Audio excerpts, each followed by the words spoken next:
Colors, fonts, and layouts became her refuge, the one place she still held control. Yet even there, Ethan seeped in. His texts arrived at odd hours, subtle intrusions cloaked in nostalgia. You'll always be my first love. Don't hate me. Each message was like a thread tugging at old wounds, pulling her back into the web she was desperate to escape. Anna wanted to block him, to sever every connection, but a part of her lingered in that familiar pull, the part that still remembered the safety he once represented. At the same time, Maya's voice cut from another direction, sharp and manipulative. If you were truly my friend, you'd be happy for me. The audacity of the plea twisted in Anna's gut. How could happiness be demanded from the ashes of betrayal? The apartment, once a sanctuary, became a battleground where grief, guilt, and flashes of defiance clashed daily. She was surviving, yes, but each step forward felt shadowed by the ghosts of what she had lost. At home, things were no better. Linda treated Anna's heartbreak less as a wound and more as a weakness. You need to stop being dramatic, her mother scolded, voice sharp with impatience. People move on from worse. Do you want the entire community to think you're unstable? For Linda, grief was an inconvenience, vulnerability an embarrassment. She urged Anna to swallow her pain and smile for the sake of appearances, as though humiliation could be buried beneath polite nods and forced pleasantries. Every phone call with her mother left Anna drained, her chest tight with unspoken words. But Jake, her younger brother, became the counterweight. He sat with her in the apartment, pizza boxes between them, listening without judgment. You've spent your whole life cleaning up after Mom's expectations, he told her one night, his voice steady but full of quiet fire. Stop letting people write your story for you. His words pierced through the noise, through Ethan's texts, Maya's guilt, Linda's pressure, and planted a seed of resistance inside her. Jake reminded her that she wasn't powerless, that she didn't have to carry the family's reputation on her back, that she deserved a story not dictated by betrayal or appearances but by her own choices.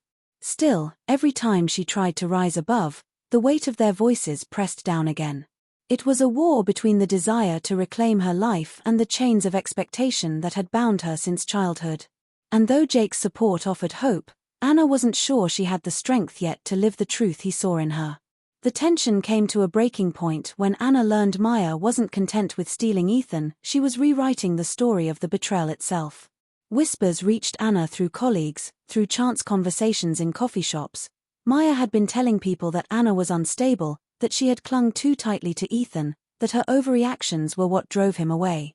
The lies spread like wildfire, not shouted but slipped in subtly, painting Anna as fragile, dramatic, and dangerous to love.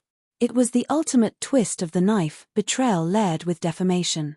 Anger roared through her, a heat she hadn't felt in weeks, but beneath it was a colder fear. What if people believed it? What if her reputation, already fragile from her family's past and her mother's constant critiques, was destroyed completely? Linda's reaction didn't help. Instead of defending her daughter, she sighed in exasperation.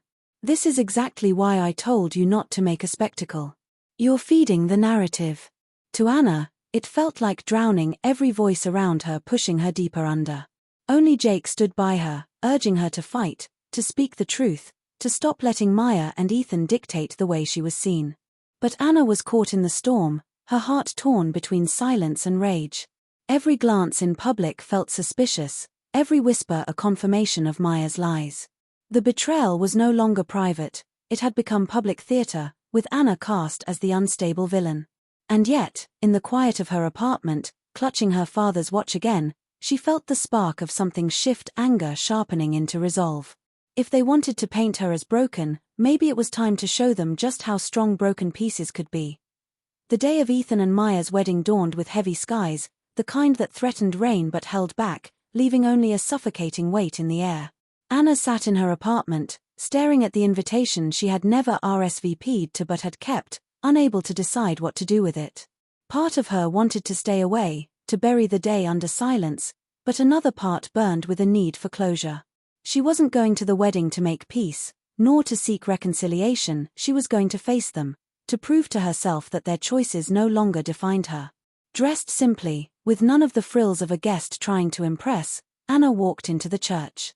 The ceremony unfolded like a surreal play, Maya in her glittering gown, Ethan standing tall but looking oddly hollow, guests smiling, whispering. Every vow, every promise they exchanged landed like an echo of what had once been hers, but Anna's hands didn't tremble. She had thought she would break seeing them together, but instead, she felt strangely detached, as if watching strangers on a stage. It was the reception that became the true battlefield. The room glittered with champagne glasses and shallow laughter, music spilling from the band, and Anna kept to the edges, steadying herself with each sip of water. She wasn't here to make a scene. She was here to see the final act play out.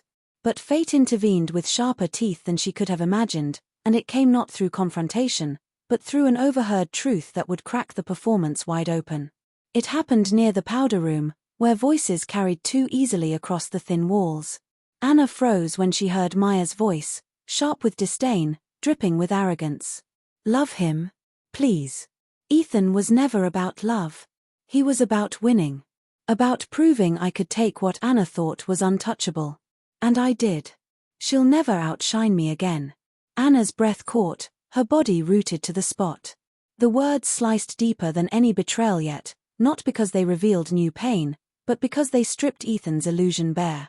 She wasn't just the woman left behind, she had been the prize in a cruel competition.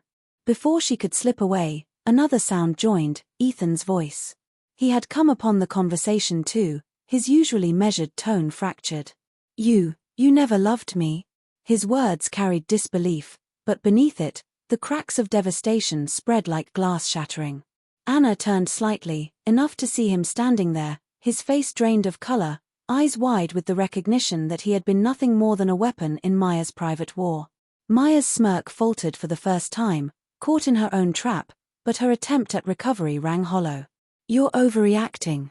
Ethan staggered back as if struck, his carefully built world collapsing under the weight of her confession. Anna felt the moment crystallize, not as a victory for her, but as the unraveling of everything they had tried to build on lies.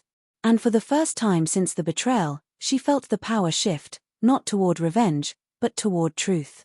When the reception resumed, Anna knew the choice before her. She could scream, hurl accusations, tear down the fragile facade that Ethan and Maya had tried to uphold. But as she stood at the edge of the dance floor, the spotlight of murmuring guests grazing her skin, her gaze never faltering from Ethan and Maya. "It's funny," she began softly, "how love gets twisted when it becomes a game." The room quieted, glasses stilled midair, and whispers rippled like wind through leaves. Anna didn't rant or rage, she laid the truth bare. She repeated Maya's words, not embellished, not dramatized, just delivered in the clear light of honesty. Maya paled, her carefully painted mask crumbling, while Ethan's shoulders sagged under the weight of humiliation and regret. The silence that followed wasn't filled with pity for Anna, it was pity for them, the couple who had built their union on deceit and envy. Anna didn't wait for applause or gasps. She didn't linger to watch them squirm. She simply looked at them both, the man who had once promised her forever and the friend who had stolen it, and smiled faintly. Not out of triumph, but out of release. She walked out, head high, the noise of the reception fading behind her. The climax wasn't about revenge, it was about reclaiming her story. She was no longer the woman left behind. She was the woman who chose dignity over destruction, who let truth speak louder than rage. And in that moment, Anna finally became free. In the weeks after the disastrous wedding, Ethan unraveled. Word spread quickly that Maya had left him not with bitterness, but with the cold efficiency of someone moving on to their next conquest. She had found another man, another victory, leaving Ethan hollow and exposed. He turned to Anna, calling, texting, even showing up at her apartment door late one night, his eyes red, his once confident voice trembling. "Anna, please," he begged, hands shaking as if clinging to the remnants of what they once had. "You'll always be my first love. We can fix this. We can start again." For a flicker of a moment, she saw the boyish charm that had once made her believe in forever, but it no longer held her. She stood tall, arms crossed, gaze steady. "The man I loved kept promises," she said, her voice quiet but cutting. "You don't even know what one is." Ethan's face crumpled at her words, his pleas unraveling into silence. Where once she would have bent, would have forgiven out of fear of being alone, she now felt no urge to carry him. The pity she once thought she'd feel was absent, all that remained was clarity. She shut the door gently but firmly, leaving Ethan on the other side, not as her past love, but as a lesson she would no longer repeat. For the first time, she wasn't the abandoned one, she was the one who walked away. Anna knew she couldn't rebuild her life by pretending the wounds weren't there, so she chose to face them head-on. Therapy became her anchor, a place where she unraveled the knots of betrayal, family pressure, and the old scars of her father's departure. Each session was difficult, peeling back layers of pain she had buried for years, but it was also liberating. Slowly, she began to separate her worth from the love she had lost, from the expectations that had bound her. She poured fresh energy into her career, landing bigger clients, pushing her creativity further than she had dared before. Her designs no longer felt like an escape but an expression of strength. At home, her bond with Jake deepened. He became her fiercest cheerleader, celebrating small victories with pizza nights and reminding her she was more than the sum of her heartbreaks. And then, one quiet evening, Linda came to her. Her mother's face, usually so composed, softened with vulnerability. "I was hard on you," Linda admitted, voice trembling. "Not because I didn't love you, but because I was afraid. Afraid of ending up alone, afraid of what people thought. I shouldn't have put that weight on you." Anna listened, tears stinging her eyes, but instead of anger, she felt a fragile relief. The apology didn't erase the past, but it opened the door to healing. For the first time, Anna and her mother sat together not as critic and daughter, but as two women learning how to forgive. With time, the pieces of Anna's life began to realign not into the shape they had once been, but into something entirely new. She no longer looked at herself through the lens of Ethan's promises, Maya's rivalry, or her mother's expectations. She rediscovered the parts of herself she had long neglected, her love of sketching for herself, not clients, her joy in solitary walks through the city, the quiet strength of being alone without feeling lonely. The whispers in the community faded, replaced by a new narrative she had written for herself, one not defined by scandal or betrayal, but by resilience. When she glanced at her father's old watch, it no longer felt like a symbol of abandonment, but of survival, proof that even broken legacies could carry lessons forward. She wasn't waiting for a man to complete her story, nor for a friend's approval or a mother's validation. She had found something far more enduring, herself. And in that discovery, she realized the betrayal that once nearly destroyed her had, in its cruel way, set her free. Anna smiled one evening as she closed her sketchbook, the city lights glowing outside her window. Life wasn't what she had planned, but for the first time, she was glad. Because this life was hers unborrowed, unbroken, and fully her own. The satin folds of the untouched wedding dress felt heavy in Anna's arms as she carried it into the women's shelter. For months it had hung in the back of her closet, a ghost of a future that never came to be, not a garment, but a cage stitched from promises and illusions. The receptionist, a kind-eyed woman, looked surprised as Anna laid the box gently on the counter.